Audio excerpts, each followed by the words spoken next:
এই যে দেখতেছেন এটা খুব উন্নত জাতের গাভী, এটা সবসময় পাওয়া যায় না, খুব কম পাওয়া যায়।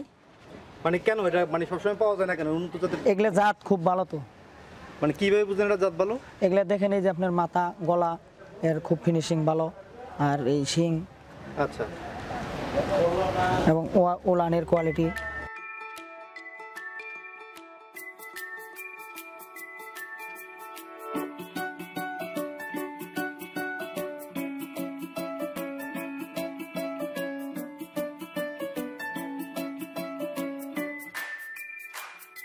আনোয়ার ভাই আসসালামু আলাইকুম, কেমন আছেন? সালাম, ভালো আছি ভাই। আনোয়ার ভাই প্রথমেই আপনার কাছে জানতে চাইবো হচ্ছে আপনার এই খামারে আসার ঠিকানাটা কি, কিভাবে আসতে হয় ঢাকা থেকে? আপনার ঢাকা থেকে আসলে আপনার আসতে হবে গোড়াই হাটুভাঙ্গা। গোড়াই হাটুভাঙ্গা মানে টাঙ্গাইল মির্জাপুর গোড়াই হাটুভাঙ্গা। হাটুভাঙ্গা ওইখানে নামতে হবে, এখান থেকে নেমে আপনার পাহাড় সখীপুরের দিকে যে রাস্তা আছে এই রাস্তায় ঢুকতে হবে। এই রাস্তায় ঢুকলে পাওয়া যাবে, ঢুকে বাসতল বাজার। আচ্ছা, আপনি এই গরু লালন পালন করেন কত বছর? আপনার 18-20 বছর। 18-20 বছর গরু লালন পালন করতেছেন। আপনার কাছে কি কি জাতের গাভী আছে? আপনার জার্সি আছে, ফিজিয়াম আছে। জার্সি ফিজিয়ান, এটা কি জাতের গাভী? এটা অস্ট্রেলিয়ান ফিজিয়াম। অস্ট্রেলিয়ান ফিজিয়ান, এটা দুধ দেয় কেমন? এটা আপনার 25 প্রথমবার বাচ্চা দিছে, 25 লিটার দুধ দিবে। এটা প্রথমবার বাচ্চা দিছে, কতদিন হইছে বাচ্চা দিছে? এই কালকে বাচ্চা দিছে। কালকে বাচ্চা দিছে, এখনো দুধ নামে নাই? না, এখনো দুধ আসে নাই। আশা করতেছেন কত? আশা করি 25 এর নিচে দিবে না। 25 এর নিচে দিবে না। দাঁত কয়টা আছে গাভীর? 4টা। 4 দাঁত, 4 দাঁত প্রথম বাচ্চা। হ্যাঁ, আচ্ছা। আর এই যে এর পাশে যে গাভীটা দেখতেছি অনেক বিশাল, এটা অনেক বড় গরু।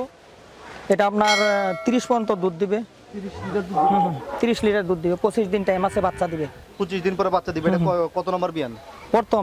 এটা প্রথম বিয়ান। এটা দাঁত কয়টা আছে? 4টা। 4 দাঁতে প্রথম বিয়ান। আচ্ছা, 4 দাঁতে বিয়ান দিবে কেন গাভী? 4 দাঁত মানে তো হচ্ছে অনেক বয়স। এটা তো মনে করেন বাচ্চা, মনে করেন যখন এই বীজ দিছে, যখন বীজ দেওয়ার টাইমে মনে করেন হয়তো বা একটু টাইম নিছিল বেশি। টাইম নেওয়ার পরে করে নাই এরকম নাকি? অনেকে আছে একটু দেরি করে বীজ দেয়, যেন বডিটা একটু বড় হয়। আচ্ছা, এটা জাত কি? Holstein Friesian. হলস্টিন। আর এই পাশে যে গাভীটা আছে সেটা, এটা কি জাতের গাভী? এটা ফিজিয়াম। এটাও ফিজিয়ান গাভী।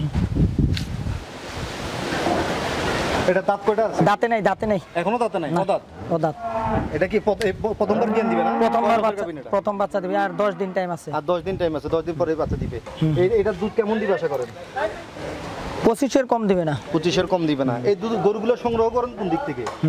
এগুলা আমি বিভিন্ন জায়গা থেকে কালেকশন। আপনাদের আশেপাশে না, অনেক দূরেও পাওয়া যায়, আবার যখন যে জায়গায় পাই ওই জায়গা থেকেই কালেকশন। আচ্ছা, আর এই যে এই গাভীটা, এটা আপনার হলো একটু মিক্সার আছে। কিসের মিক্সার আছে? শাহিওয়ালের? হ্যাঁ, শাহিওয়াল একটু মিক্সার আছে। আচ্ছা, এটা দুধ কেমন দিবে? এটা 20 কেজি দুধ দিবে। 20-22 এরকম। 20-22 হলস্টিন ফিজিয়ান না? এই যে এটা কি দুধের মেশিন? এটা মেশিন। মেশিনটার দাম কত? এটা কিনছি আমি 46,500 দিয়ে। 46,500 দিয়ে। এই মেশিন দিয়ে দুধ দইতে গেলে গরু লাফালাফি করে না? না, এই প্রথম একদিন একটু করে। প্রথম দিন একটু ডিস্টার্ব করে, একদিন একটু ভয় করে, একটু সাউন্ড হয়, এর লেগে একটু ভয় করে, তারপরে 2 দিন গেলে ঠিক হয়ে যায়। 2 দিন গেলে ঠিক হয়ে যায়। তো এই মেশিন দিয়ে দুধ দোয়ানো সহজ না লেবার দিয়ে দুধ দোয়ানো সহজ? এটা দিয়ে সহজ। তাই? আবার অনেকখানে দেখি যে খামারের মধ্যে মেশিন পড়ে থাকে, সবাই লেবাররাই দুধ দোয়াইতেছে। ওইটা যার ইচ্ছা, কারণ হলে এমনি মেশিন দিয়ে তো আমাদের জন্য আরাম বেশি। আপনাদের জন্য আরাম বেশি। মেশিন দিয়ে দুধ দোয়াইতে কেমন সময় লাগে? 10টা গরুর দুধ দোয়াইতে কতক্ষণ সময় লাগে? না, বেশি সময় লাগে না, তো ধরেন 40 মিনিট। 40 মিনিটে 10টা গরুর দুধ দোয়ানো হয়ে যায়। আচ্ছা, এই মেশিনগুলো কোথায় পাওয়া যায়? এই মেশিনগুলো কোথায় কিনতে পাওয়া যায়? এগুলা আমি আনছিলাম এই কুমিল্লা শোরুমে থেকে আনছিলাম। কুমিল্লা থেকে আনছেন? ঢাকা থেকে কুমিল্লা গেছেন কেন? আমি ওই জায়গা থেকে ওই গরু আনছিলাম, তখন ওই গরু আনতে গেছিলেন কুমিল্লা থেকে। মানে আমরা সারা বাংলাদেশ থেকে গরু সংগ্রহ করি। কুমিল্লা তো তাহলে ভালো গরু পাওয়া যায়। কুমিল্লা আমি তো মনে জানতাম কুমিল্লা ক্যান্টনমেন্টের ওই জায়গা থেকে। কোন কুমিল্লা ক্যান্টনমেন্টের কোন জায়গা? জায়গার নাম কি? ওই জায়গাটার নাম হলো আপনার, খেয়াল তো নাই আমার, অনেক দিন হইলো। ও আচ্ছা, আমি কুমিল্লা ক্যান্টনমেন্ট এলাকাতেই সবচেয়ে বেশি সময় কাটাইছি। আচ্ছা, এই গাভীটা কেমন দুধ দেয়? এটাও আপনার আশা করা যায় 20 লিটার দুধ দিবে। 20 লিটার দুধ দিবে। আপনার কাছে গাভী যা আছে সবগুলো কি 20 কেজির উপরে? 20 এর নিচে দুধের গরু খুব কমই আছে, নাই বলে একটা গরু আছে মাত্র। নতুন খামারি যারা আছে তারা কি এত হাই ল্যাকটেশনের গাভী মানে লালন পালন করতে পারবে? পারবে। আর এই পাশে যে গাভীগুলো আছে, এই পাশে যেগুলো আছে, এগুলো আপনার একটা গরু আছে 20 এর নিচে। সার বাচ্চা। এটা সার বাচ্চা কি ফেডেলিং করেন না বিক্রি করেন? না, এটা রাখছি ফেডেলিং করার লেগে। নিজে করবেন এটা না? আচ্ছা, আর এই পাশে গাভী লালন পালন করতেছেন। আচ্ছা, এই যে গাভী আপনি লালন পালন করতেছেন, গাভী লালন পালন করার পাশাপাশি আবার গাভী বিক্রিও করেন? হ্যাঁ, বিক্রি করি আমি। আর মেন উদ্দেশ্য বেশি লালন পালন করলে লাভ বেশি না বিক্রি করলে লাভ বেশি?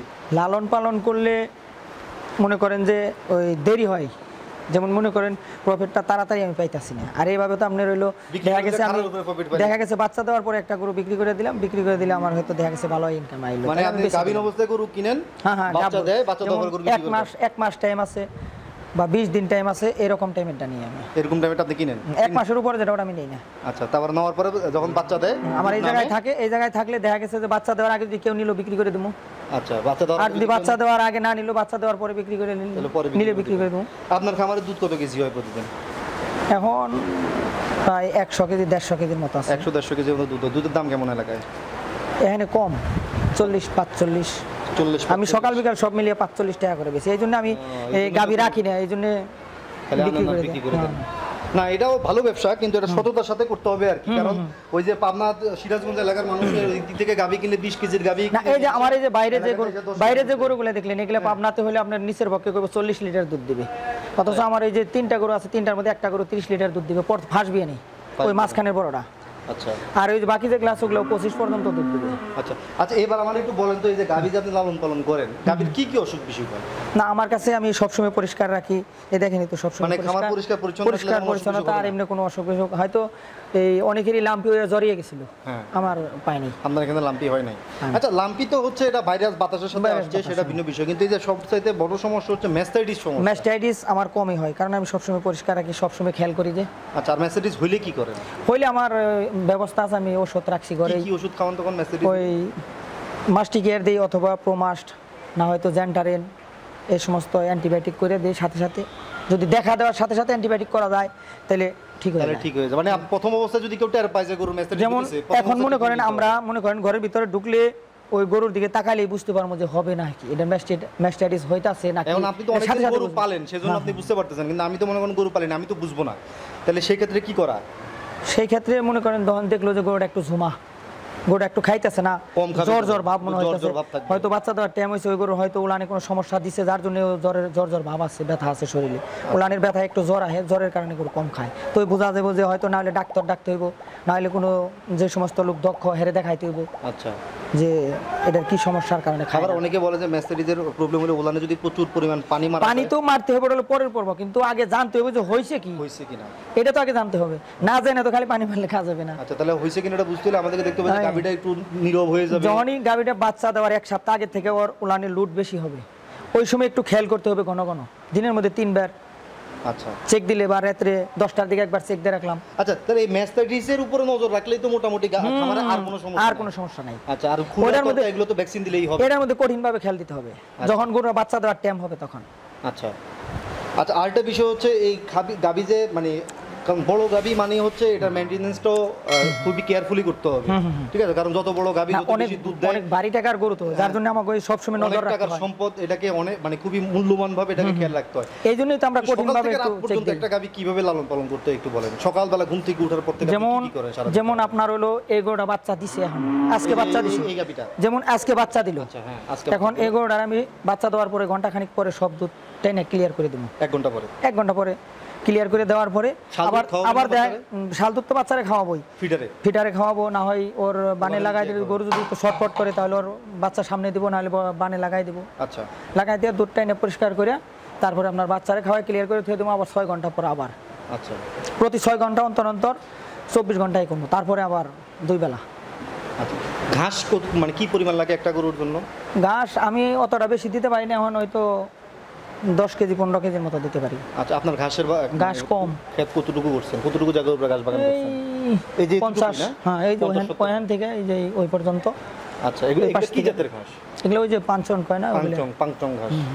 আচ্ছা, একটু পাকচং ঘাস দিয়ে আপনার কাছে যথেষ্ট পরিমাণ ঘাস নাই, সেজন্য আপনি খড় ঘাস দুইটা একসাথে খের খাওয়ান। দিন আর শুধু ঘাসই দিই আমি, শুধু ঘাসই দেন, মানে কম কম করে দেন? কম কম দিই, আর এমনি দানাদারটা একটু বাড়াই দিই। যে গাভীটা 20 কেজি দুধ দেয়, এই গাভীটার জন্য কত কেজি দানাদার খাবার লাগবে? ওটা আমরা কোনো হিসাব করে দিই না, যা লাগে তাই। যা লাগে তা, মানে যতক্ষণ গাভী খাইতেছে দিতেছে। তো এইভাবে লস হয় না? এটা এত মানে বেশি যদি খাওয়াই ফেলেন, এটা পোষাবেন কিভাবে? এখন তাই বলে তো এতটা আর বাড়ি টায়ার গরু তার নষ্ট করা যাবে না। আচ্ছা, সেটাও ঠিক আছে।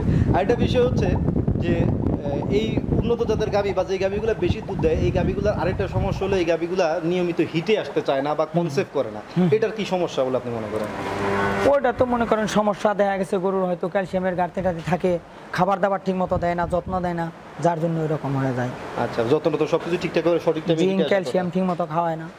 আচ্ছা, তো মানে আপনি একটু বলেন যে কি কি জাতীয় খাবার দাবার বা যত্নটা ঠিকভাবে নিলে গাভী সঠিক টাইমে হিটে আসবে? আপনার বাচ্চা দেওয়ার পরে যদি আপনার এডি বা এই সমস্ত ভিটামিন যদি করে দেওয়া হয় তাহলে রুচিটা ভালো থাকে, খায় ঠিক মতো, তাহলে গরু আপনার হিটা তাড়াতাড়ি করে হিটা হয়। আচ্ছা, ধন্যবাদ আপনাকে। ক্ষুদ্র খামারি বন্ধুরা, কথা বললাম একজন অভিজ্ঞ খামারির সাথে, যিনি আজকে 18-20 বছর যাবত এই গরু লালন পালন করেন। ওনার এলাকায় দুধের দাম খুবই কম, 40 টাকা 45 টাকা কেজি দুধ, যেটার জন্য আসলে উনি দুধ বিক্রি করে পোষাতে পারে না। সেজন্য উনি যেটা করে সেটা হচ্ছে গরু লালন পালন করে, তার পাশাপাশি গরু কেনা বেচাও করেন। তার কারণ হচ্ছে ওনাকে খামার টিকিয়ে রাখার উদ্দেশ্যে ওনাকে মূলত এই কাজটা করতে হয়। তো যাই হোক, আপনাদেরকে কিছু উন্নত জাতের গাভী দেখাইলাম, অধিক দুধের গাভীগুলো দেখতে কেমন হয় সেটা দেখাইলাম। ম্যাস্টাইটিস প্রবলেম হলে কি কি করতে হবে সেটাও ভাইয়ের কাছ থেকে জানলাম, এবং গরু লালন পালন করার জন্য কোন কোন বিষয়ে আপনাকে বেশি নজর রাখতে হবে সেটাও আমার ভাইয়ের কাছ থেকে জানলাম। তো আশা করি সবাই বুঝতে পেরেছেন। আর যেটা বলবো সেটা হচ্ছে ক্ষুদ্র খামারি চ্যানেলের সাথে থাকুন, এরপরে আরও ভালো ভালো খামার ইনশাল্লাহ আপনাদেরকে নিয়ে যাবো। আজ এই পর্যন্তই, সুস্থ থাকেন, ভালো থাকেন, আসসালামু আলাইকুম।